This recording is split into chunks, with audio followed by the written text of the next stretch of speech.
Brazzaville a abrité du 9 au 12 septembre la 8e édition du colloque international sur la fiscalité, placé sous le thème « Rôle et place du droit fiscal national, enjeu de la mobilisation des recettes et de durabilité ».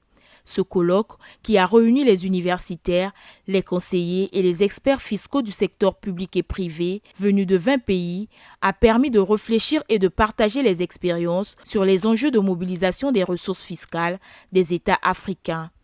Après les accords conclus en date du 10 septembre 1880 entre Sa Majesté Makoko Ilo Ier, le navigateur français Pierre Savonin de Brazza, assisté du sergent Malamine, Brazzaville redevient encore un centre de rencontre de haut niveau sur la fiscalité, assurant ainsi le brassage des cultures tout en garantissant un échange d'expériences réussies entre les membres de la DAF. Ainsi, la 8e édition du colloque annuel de la fiscalité marque un tournant pour la mobilisation des recettes voulues par la tutelle, conformément au plan national de développement 2023-2026. Ce thème est important à plusieurs titres. D'abord parce qu'il s'insère dans un contexte géopolitique qui font que ce sont des sujets cruciaux. Cruciaux en général pour tout État et en particulier en Afrique. Mobilisation des recettes d'un côté, développement durable de l'autre, il faut entendre par la croissance, les croissances économiques. L'un ne doit pas entraver l'autre, l'un peut supporter l'autre. Et ça va être le rôle, justement, de ce colloque, de débattre de cela. Au cours de 4 jours de travaux, des panels, ateliers et tables rondes organisés sous les thèmes « Fiscalité au service de l'économie »,« Mobilisation des recettes des industries extractives »,« Lutte contre la délinquance fiscale », ces échanges ont permis d'élaborer les bonnes pratiques fiscales à adopter par les pays. Lors de la rencontre des entrepreneurs francophones au mois de juin, il nous était rappelé que sans impôt, il n'y a pas d'État. Pour autant, l'établissement de l'impôt et son recouvrement constituent un exercice toujours difficile qui doit consulter d'une part l'impératif de l'efficacité et d'autre part le respect des droits des assujettis, notamment ceux protégés par la loi ou par des conventions. Nous nous réjouissons qu'un colloque scientifique international de premier plan se tienne à Brazzaville et puisse traiter de ces questions. Nous savons les efforts de réforme que mène le Congo en matière de recettes fiscales et douanières. Vous savez, Monsieur le Ministre, que la France est un partenaire constant du Congo, dans ce domaine comme dans tant d'autres, et que nous nous tenons toujours prêts à répondre aux sollicitations de votre gouvernement. La première table ronde sera consacrée à la mobilisation des recettes, sujet majeur pour assurer le développement économique d'un pays. La deuxième table ronde sera consacrée à la lutte contre l'évasion et la délinquance fiscale, ainsi qu'à la nécessité d'adaptation des structures de l'administration. Cette adaptation des structures peut passer notamment par une digitalisation accrue des administrations fiscales, afin d'avoir une meilleure efficacité dans la mobilisation des recettes, tout en simplifiant les démarches des contribuables.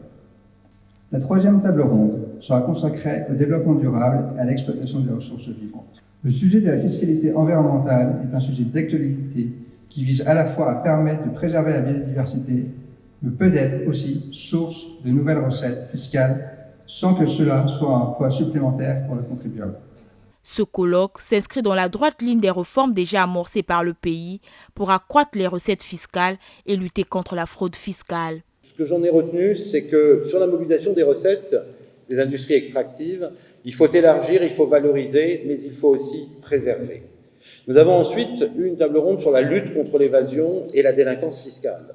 Il me semble qu'il y avait 2 éléments qui ont émergé. La coordination, une plus grande coordination au sein même de l'État, entre ces différents services administratifs.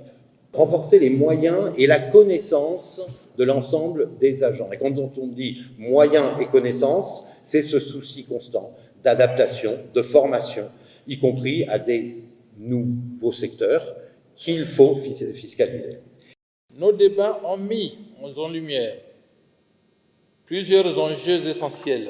La nécessité de renforcer la souveraineté fiscale à travers des systèmes adaptés à nos réalités nationales, l'importance de l'élargissement de l'assiette et de la lutte contre l'évasion et la fraude fiscale, enfin, l'exigence de concilier rendement fiscal et justice sociale afin que l'impôt demeure perçu comme un instrument de solidarité et de cohésion. Je voudrais très sincèrement ici exprimer toute ma gratitude aux experts venus d'horizons divers, aux universitaires, aux partenaires ainsi qu'aux représentants des institutions partenaires qui ont accepté de participer avec nous leurs analyses, leurs expériences et leurs recommandations. Vos contributions éclairées ont enrichi nos perspectives et vont orienter indubitablement nos réformes. Le gouvernement, qui s'emploie dans une démarche de durabilité, appelle les participants à capitaliser les conclusions issues de ces assises. C'est pourquoi, aujourd'hui, plus que jamais, le droit fiscal national doit se renforcer et s'affirmer comme un instrument de souveraineté, de justice et de développement durable. Vous l'avez rappelé dans votre mot, la fiscalité sert certes à fournir des ressources, mais au-delà, elle sert à orienter des politiques publiques. Notre objectif est double.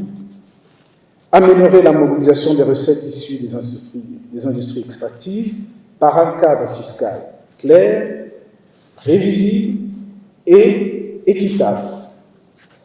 Garantir la soutenabilité de notre trajectoire en veillant à ce que ces recettes soient utilisées pour diversifier notre économie, protéger l'environnement et préparer la transition énergétique, investir dans l'éducation, la santé et les infrastructures. La 8e édition du colloque international sur la fiscalité a été organisée par la Direction générale des impôts et des domaines en partenariat avec Master 227 de l'Université Paris-Dauphine via l'Association dauphinoise d'administration fiscale. Au terme de ces rencontres dédiées à la fiscalité, les membres de l'Association dauphinoise d'administration fiscale ont reçu des trophées et prix de participation. La 9e édition se tiendra en France en 2026.